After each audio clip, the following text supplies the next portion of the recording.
Hello and नमस्ते everyone, hope सबैजना सन्चै हुनुहुन्छ होला। म नि सन्चै छु। हामी आज दाइ र अनि म घान्द्रुक ट्रेकिङको लागि यसो हिँड्दैछौँ।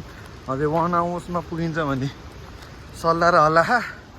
अनि लास्टै ठगेला यो भएर घान्द्रुक आउन नट सो इजी, गाह्रो हुँदैछ। अफरोड छ, रमाइलो छ। हामी दाजुभाइले दाइ हुनुहुन्छ ढुङ्गा छ यता, भिरै भिर छ। उहाँबाट आएको हामी उहाँबाट हिँड्दै, अनि त्यही छ हाम्रो बाइकहरू। पकाउनु यो पकाउनु अब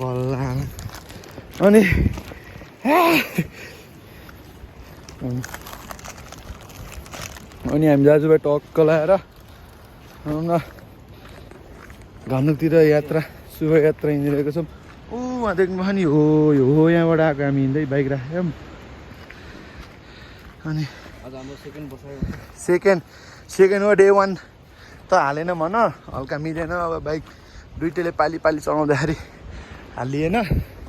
अब हामी बल्ल हिँड्दा बल्ल यहाँ ट्रेकिङ गर्दाखेरि बल्ल हालेको। यहाँ झुलुङ्गे पुल रहेछ, त्यहाँ झुलुङ्गे पुल रहेछ नि। अनि घाम यस्तो हिला बादल हेर्नु, अरू त के बाटोमा बिचमा देखाइरहेको छौँ। अनि सबैजनालाई हामी यहाँ घान्द्रुकको सिँढी आइयो, टक्क लाएर हिमाल देख्दै छ। यो सिँढी भयो, हिमालहरू उहाँ छ। अब हामी हिँड्दैछौँ यहाँबाट, अझै लाग्छ होला होइन आधी घन्टा। तर यस्तो पसिनाले मिहिनेत छ यार, सकिन नि हिमाल हेर्न। अझ यहीँबाट अझ अन्नपूर्ण बिस क्याम्प नि गइन्छ है केटा, मिले जाने। यस्तै यो भयो हिमाल।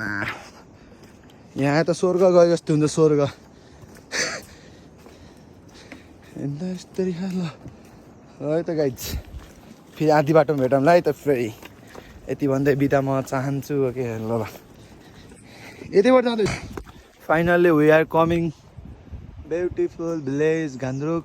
अन्त यहाँ हुन्छ अनि यस्तो छ है भ्यू, आमा यो हो नि त शैली।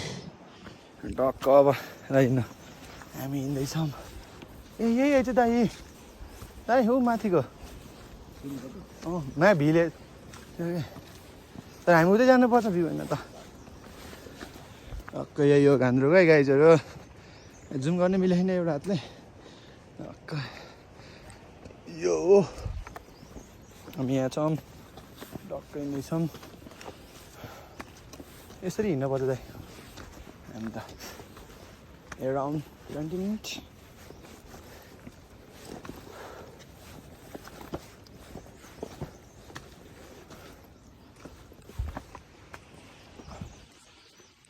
हाम्रो त्यो चामलसँग हाम्रो मिल जस्तै हो यो, के पिस्छ होइन। तर तालतला है, तर खतरा दिएको छ। अब हामी आधी बाटोमा पनि खतरा सिस्नुले पऱ्यो यार यतातिर। सही टट्टा खालमा मलाई त। राम्रोसँग आऊ है गाइजहरू, यहाँ आयो भने गाइजहरू यस्तो देखेको छ। दाइ यहाँ हेर्नु भयो कता जाने दाइ? माथि जाने भ्यू पोइन्ट यही माथि हो, कोही नि छैन। कता हामी यहाँ हिँडेछौँ। अब आधी बाटोमा सीमा भन्छ यता चप्पलमा। फेरि हामी पोखरा घुम्नु चप्पलमा, doesn't matter what you wear यो ड्रेस सब यहाँ आक्ला बाक्ला। हामी डक्क यहाँ माथि खाऊँ, तर बादलले हिमाल ढाकिदियो। दाइ यता आउँदै हुनुहुन्छ। हामी यहाँ चौपारीमा बसेर एकछिन यसो खाएर बल्ल च्यात्तिने हो। भ्यू बा त मक्खन छ नि। We are finally reach. यो भयो होइन घान्द्रुक, तर हिमाल कसले होइन यत्तिकै छ होइन। म यहाँ छु, दाइ यहाँ हुनुहुन्छ। यत्तिकै थकामेटी खाऊँ। अब एकछिन बाहिर यो खोलेपछि जाने हो।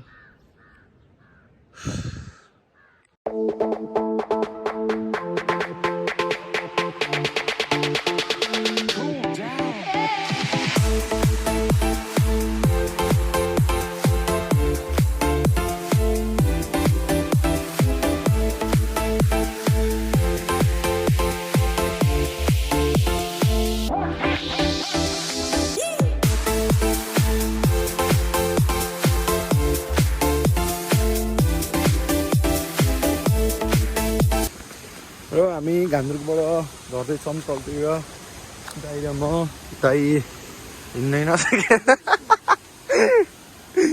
नसकेर खच्याङ गर्नुपर्छ अनि हाम्रो मिल पुरानो जमानाको मिल भित्र यस्तो छ कि यस्तो देखिन्छ कि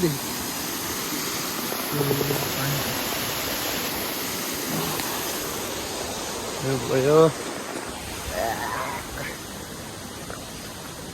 घले गाउँ घान्द्रुकलाई बिदाई भन्दै उहाँ माथिबाट झरेको हामी माथि स्केहरू त बाबा के भनौँ के म र अहिले आधी आइसी बाइक थियो आएपछि म यसो भिडियो गर्छु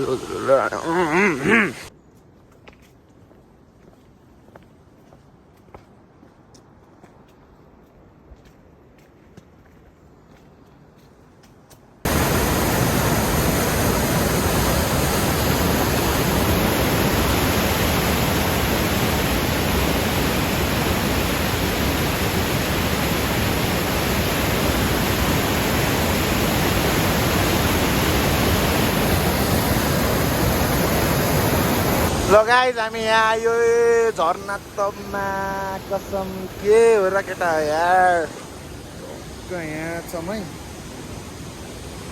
झर्ना त दामी थियो दामी फुर्ती थियो हेर न यहाँ खोला बाबा दाइ अगाडि हिँड्नुभयो म यहाँ छु अब हामी यसो झर्दैछौँ तल भनौँ बाटो त यस्तो दाजुभाइ मिलाएर फोटो त खिच्ने हो भनेर यहाँ कस्तो यस्तो जुगा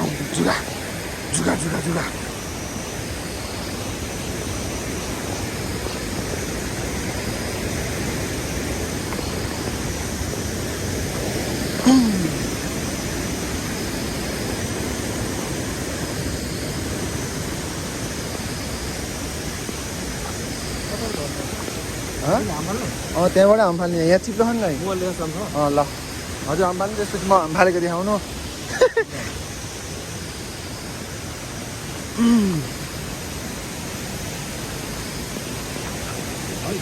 यता खानु नि यता नजिकै नि कहाँ ढुङ्गा खाएर खोइ त्यति सानो हिँड्नु त्यहाँ चिप्लो छ ढुङ्गा ल दाइले हाम फाल्नु भयो ल म नि हाम फाले यस्तो दामी छ झर्ना हो अब हामी यता गइरहेको छौँ